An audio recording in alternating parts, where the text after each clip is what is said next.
Bonjour, dans cette vidéo, je vais vous montrer les premières choses à faire après avoir déballé votre Realme 4T. Cette vidéo va inclure non seulement le processus de configuration, mais aussi ce qu'il faut faire après la configuration pour améliorer votre expérience et avoir votre téléphone entièrement prêt dès le début afin que vous n'ayez rien à faire plus tard. Et pour commencer, sélectionnons simplement la langue, bien sûr. Si votre téléphone n'est pas encore allumé, il vous suffit d'appuyer longuement sur ce bouton d'alimentation ici et il s'allumera. Il vous demandera alors la langue, donc je vais laisser sur l'anglais et cliquer sur Suivant. Sélectionnez maintenant également la région. Maintenant, cliquez sur Suivant et vous verrez quelques informations légales. Vous pouvez consulter les détails, bien sûr, et cliquer sur Suivant. Ensuite, il vous demande si vous souhaitez configurer à l'aide d'un autre appareil et si c'est le cas, il vaut mieux le faire maintenant car plus tard, cette option pourrait ne plus être disponible. Donc, si vous voulez le faire avec un appareil Android, cliquez sur Appareil Android. Si vous voulez le faire avec un iPad, cliquez bien sûr sur iPad ou sur iPhone. Il se peut qu'au début, on vous demande de connecter avec un câble. Donc, si vous n'avez pas de câble qui puisse connecter les deux appareils, il y aura un bouton, un petit texte qui dira le faire sans fil. Il suffit de suivre les instructions à l'écran. Elles sont assez simples et intuitives, étape par étape, donc faites simplement tout ce qui est demandé. Je vais passer cette étape, mais c'est vraiment bien de le faire au début, car cela va copier les paramètres, les comptes et comme le Wi-Fi, tout ce qui se trouve sur l'autre appareil. Ensuite, vous pouvez vous connecter au Wi-Fi si vous ne l'avez pas configuré via l'autre appareil. Si vous l'avez configuré via l'autre appareil, alors certaines des étapes que je vais vous montrer maintenant auront déjà été effectuées. Donc, je vais simplement sélectionner le réseau Wi-Fi auquel je veux me connecter. Vous pouvez passer cette étape, mais il vaut mieux la faire, car vous devrez quand même vous connecter à un compte Google.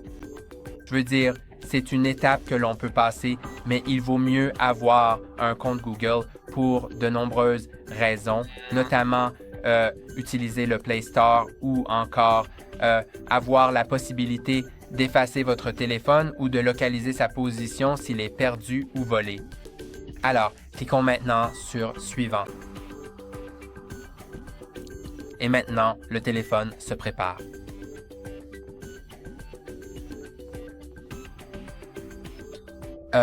Maintenant, il s'agit de copier les applications et les données. Donc, c'est essentiellement la même chose que ce qu'on m'a demandé précédemment pour la configuration avec un autre appareil. Et vraiment, si vous voulez copier, il vaut mieux le faire maintenant parce que si cette option devient indisponible, vous pouvez toujours le faire avec des applications tierces, mais il vaut mieux le faire avec la méthode native.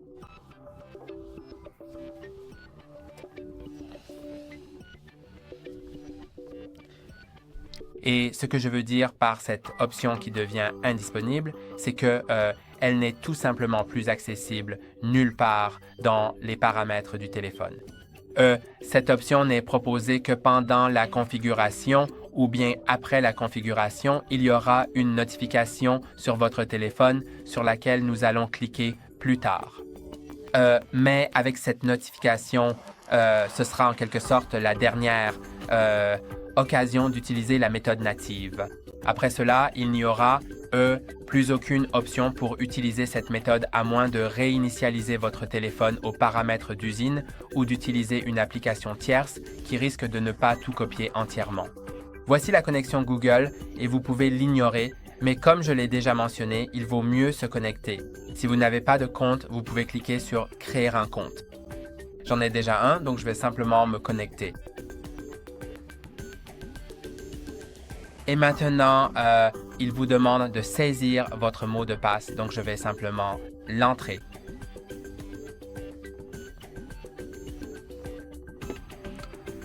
Si vous avez oublié votre mot de passe, il y a le bouton « Mot de passe oublié ».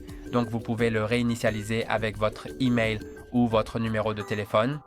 Ensuite, sélectionnez qui utilisera cet appareil et si vous indiquez que c'est votre enfant qui l'utilisera, alors les étapes suivantes seront probablement un peu différentes. Mais il est très probable que vous l'installiez pour vous-même, donc je vais cliquer sur cette option. Ensuite, vous pouvez lire les conditions d'utilisation de Google, les conditions d'utilisation de Google Play, ainsi que la politique de confidentialité et vous devez les accepter pour ajouter le compte Google. Très bien, maintenant il s'agit de la méthode de déverrouillage et elle peut être ignorée, mais je ne le recommande pas car verrouiller votre téléphone le rend inaccessible à quiconque sauf vous, à moins qu'il ne connaisse le mot de passe. Donc c'est très bien. Vous pouvez définir soit un mot de passe et une empreinte digitale ou un mot de passe et le déverrouillage par reconnaissance faciale. Si vous voulez le configurer avec l'empreinte digitale, la reconnaissance faciale et un mot de passe, donc les trois à la fois, vous pourrez le faire plus tard dans les paramètres. Je vais vous montrer comment, mais je ne recommande pas la reconnaissance faciale car ce n'est pas sécurisé. Et ce que je veux dire par là, c'est que cela ne se base que sur la caméra de votre téléphone. Il existe des téléphones sur le marché qui utilisent des capteurs infrarouges, mais celui-ci ne se base que sur la caméra, ce qui signifie que le déverrouillage facial peut être contourné avec une photo de vous ou par quelqu'un qui vous ressemble. Donc, je vais le configurer avec l'empreinte digitale. Donc, d'abord, il va me demander de définir le mot de passe, puis l'empreinte digitale. Et je pense que c'est la méthode la plus sûre et aussi la plus pratique parce que l'empreinte digitale est assez pratique et aussi plutôt sécurisée. Alors, cliquons là-dessus, puis sur « Suivant ». Et il faut d'abord définir le mot de passe, donc soit un code numérique, un schéma, ou bien un mot de passe alphanumérique. Je vais choisir un schéma où je dois simplement relier 9 points, enfin au moins 4, mais il y aura 9 points que je peux relier selon mon propre schéma.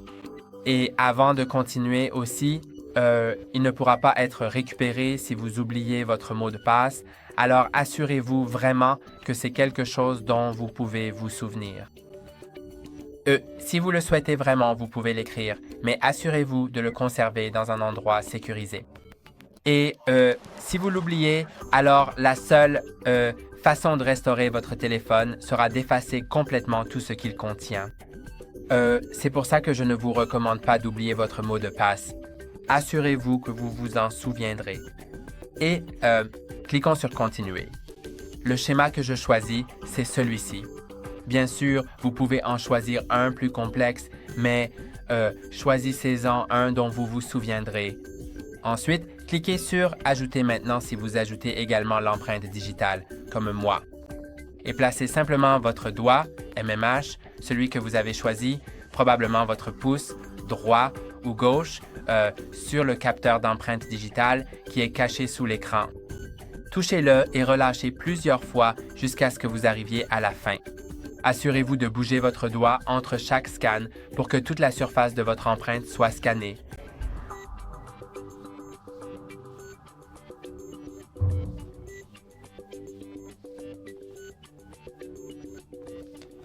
Et maintenant, mon empreinte digitale est ajoutée, donc cliquons sur « Suivant ».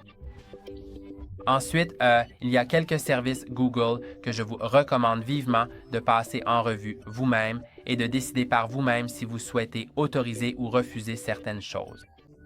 MMH, je vais laisser tel quel. Ensuite, la sauvegarde. Si vous ne voulez pas perdre les données de votre téléphone, alors activez la sauvegarde. Si cela ne vous importe pas, alors ne faites pas de sauvegarde. Mais je pense qu'il vaut mieux activer la sauvegarde. C'est entièrement gratuit.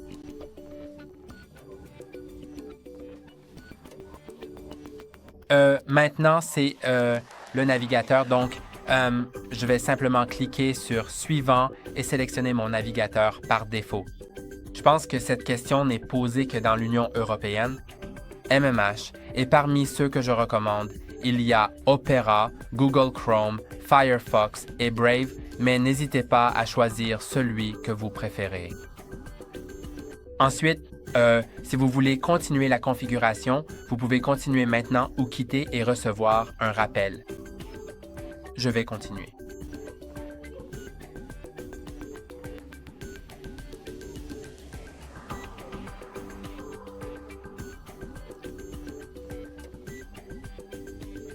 Et maintenant, il est question de Gemini, qui est l'assistant IA qui remplace l'assistant Google qui était auparavant sur les téléphones Android. Et il a simplement plus de fonctionnalités. Vous pouvez simplement cliquer sur Continuer. Ensuite, il vous demande si vous souhaitez utiliser Gemini en mode main libre en disant « Hey Google » à voix haute. Donc, si c'est le cas, cliquez sur Activer. Et il se peut que si vous l'activez pour la première fois sur ce compte Google avec lequel vous êtes connecté, il vous demande de prononcer 4 phrases à voix haute pour configurer la reconnaissance vocale. Mais je l'ai déjà configuré sur un autre appareil avec le même compte Google, donc je n'ai pas besoin de le refaire.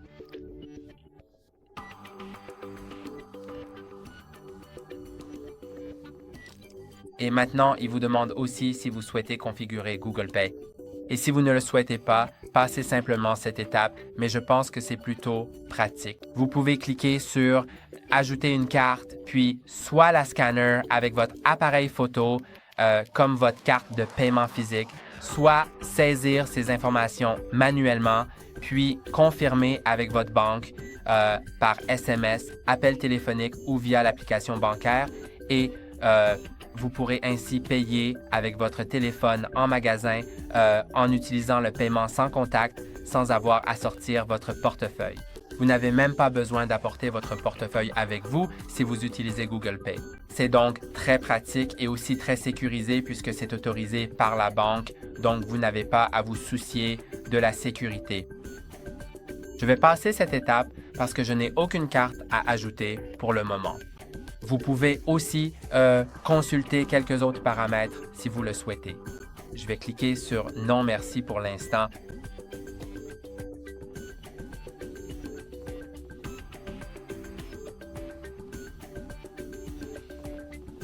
Aussi, pendant le processus, si vous prévoyez d'utiliser votre téléphone avec une carte SIM, ce qui est probablement le cas, vous pouvez l'insérer en bas de votre appareil.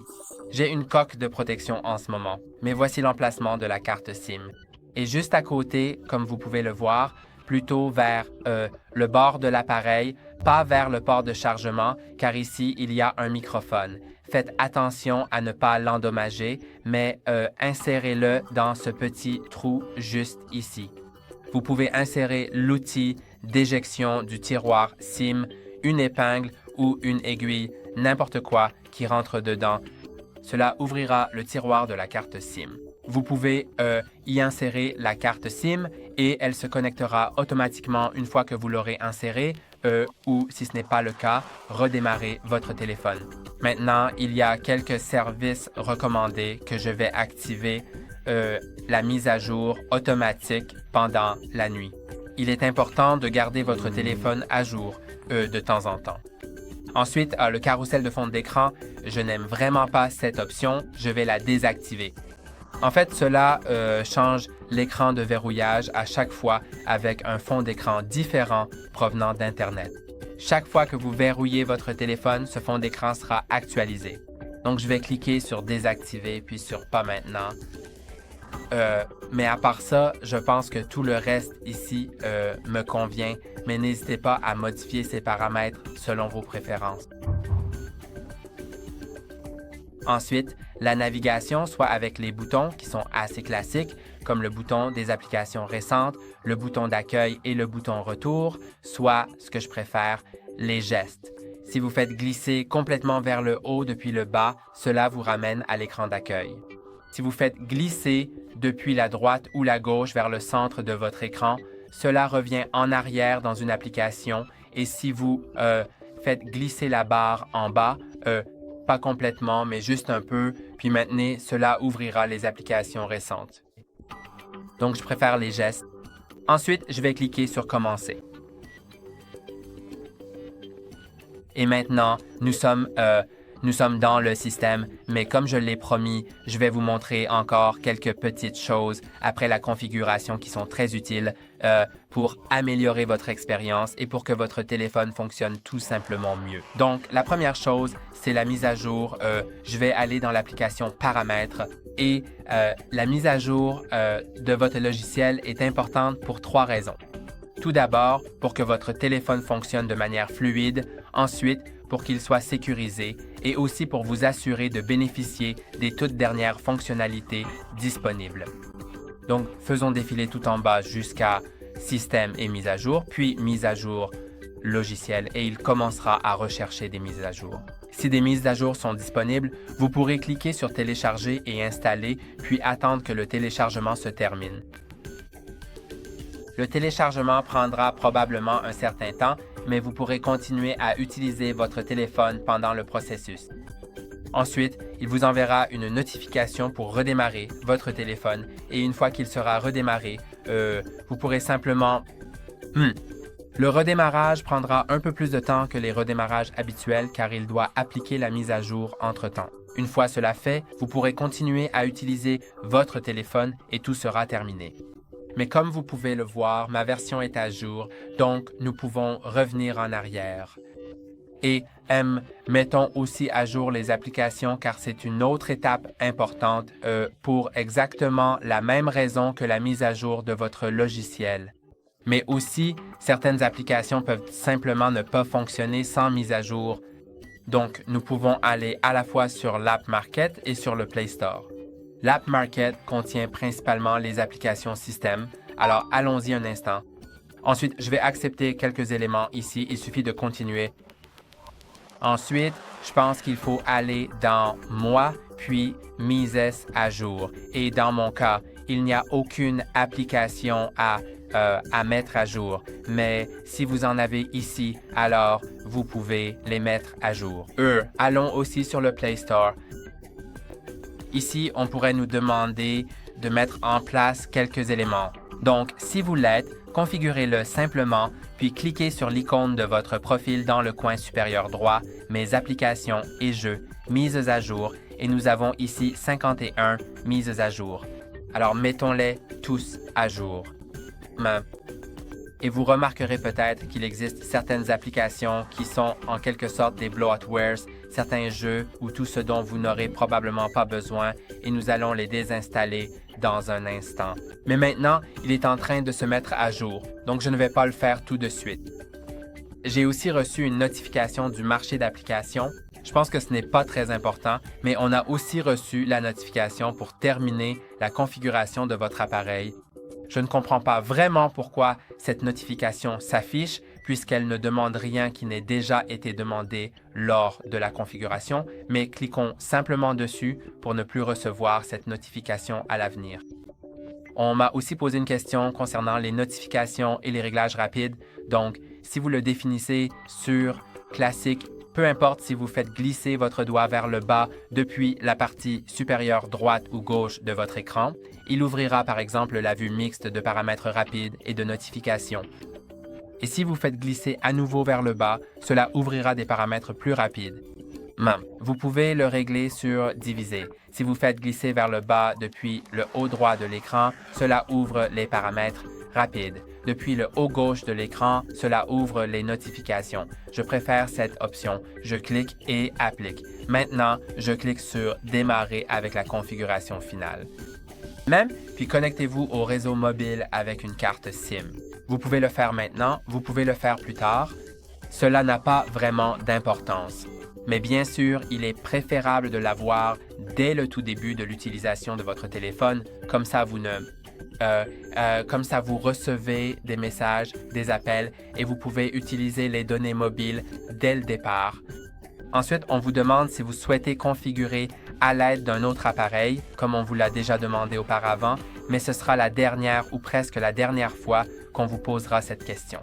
Donc, assurez-vous vraiment de ne pas le faire si vous ne voulez absolument pas. Maintenant, il me demande une toute dernière fois si je souhaite réellement copier les applications et toutes les données de mon appareil.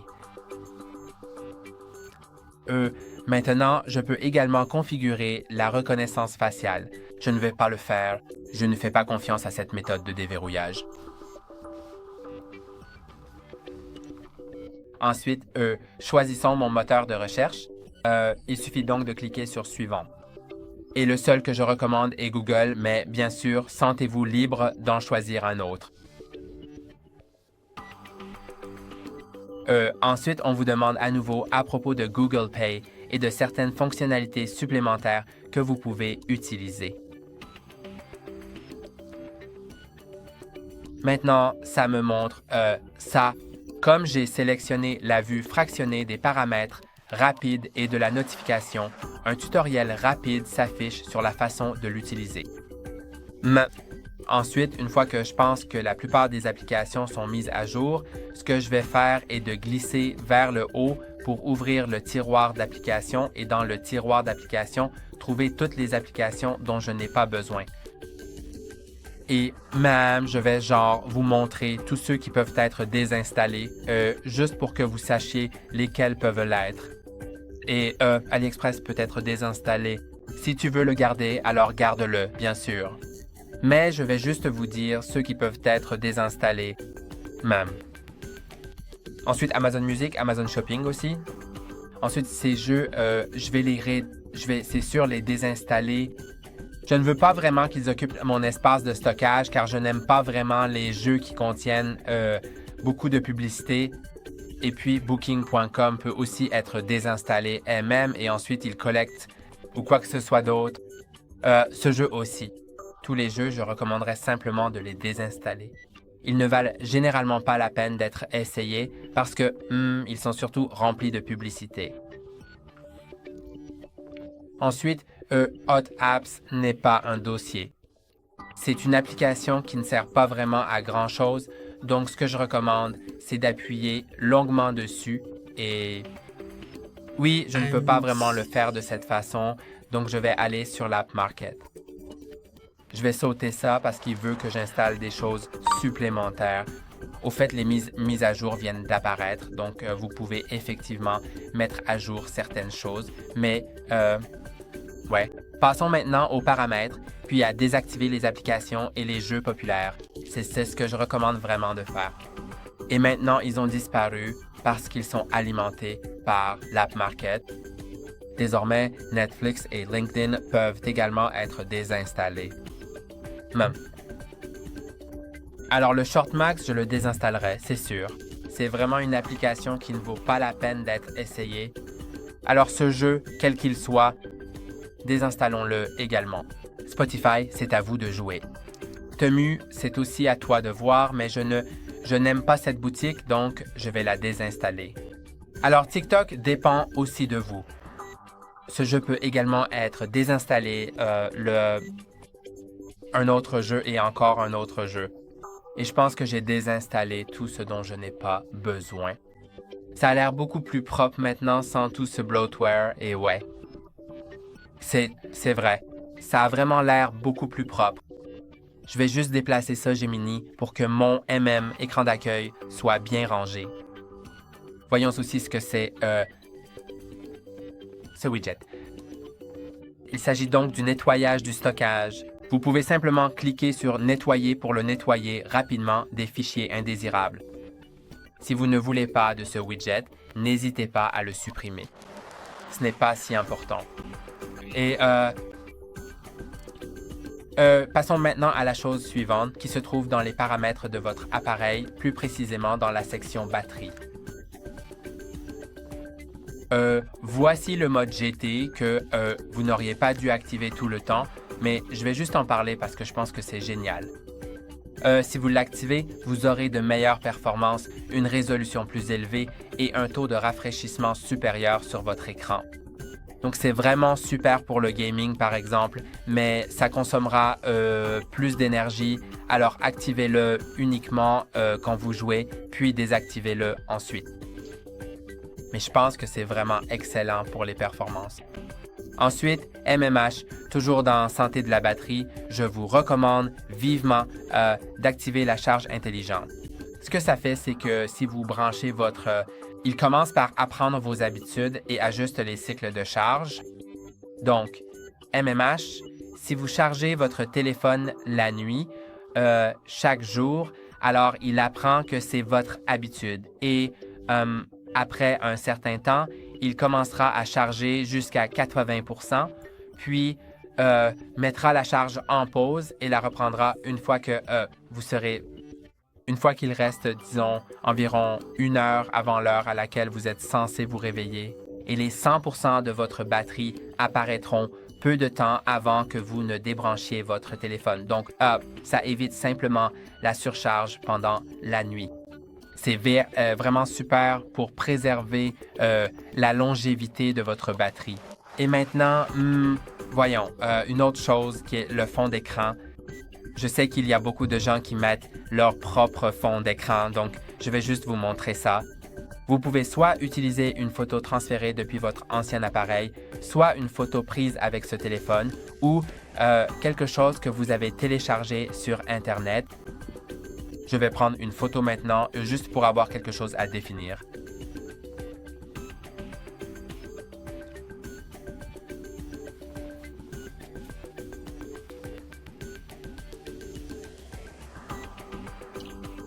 D'accord, donc j'ai bien une photo. Ce n'est pas la meilleure que j'ai prise jusqu'à présent, mais on peut aller dans les paramètres, puis dans fond d'écran et style, fond d'écran. Et maintenant, vous pouvez bien sûr choisir quelque chose proposé par Realme, mais je pense que le mieux, c'est d'utiliser vos propres photos. Donc, vous pouvez aller dans l'album, accepter et continuer, puis sélectionner la photo que vous voulez définir et valider cela. Ensuite, vous pouvez la redimensionner ou la déplacer, l'appliquer et vous pouvez l'appliquer à l'écran de verrouillage, à l'écran d'accueil ou aux deux. Je vais la définir sur l'écran de verrouillage. Ensuite, pour l'écran de verrouillage, je peux aussi personnaliser quelques éléments comme activer la profondeur. Ce n'est pas disponible maintenant, je pense. Mais si vous avez une photo d'une personne, alors il la découpera pour que cette personne puisse en quelque sorte couvrir un peu de l'horloge si vous voyez ce que je veux dire. Vous pouvez simplement l'essayer vous-même. Peut-être que sur la photo que vous avez, cela fonctionnera. Mais vous pouvez également personnaliser l'horloge, par exemple en modifiant la police, le style de l'horloge, les informations supplémentaires comme la météo que j'aime avoir définie, puis la police de l'horloge aussi. Je ne sais pas si je l'ai déjà mentionné. Ensuite, vous pouvez l'appliquer et vous pouvez également appliquer W Wallpaper, des couleurs de papier peint au système, mais je vais annuler ça. Alors maintenant, c'est effectivement appliqué. Comme vous pouvez le voir, c'est fait et je pense que nous avons terminé avec tout. C'est tout pour aujourd'hui. N'oubliez pas de liker et de vous abonner. À la prochaine.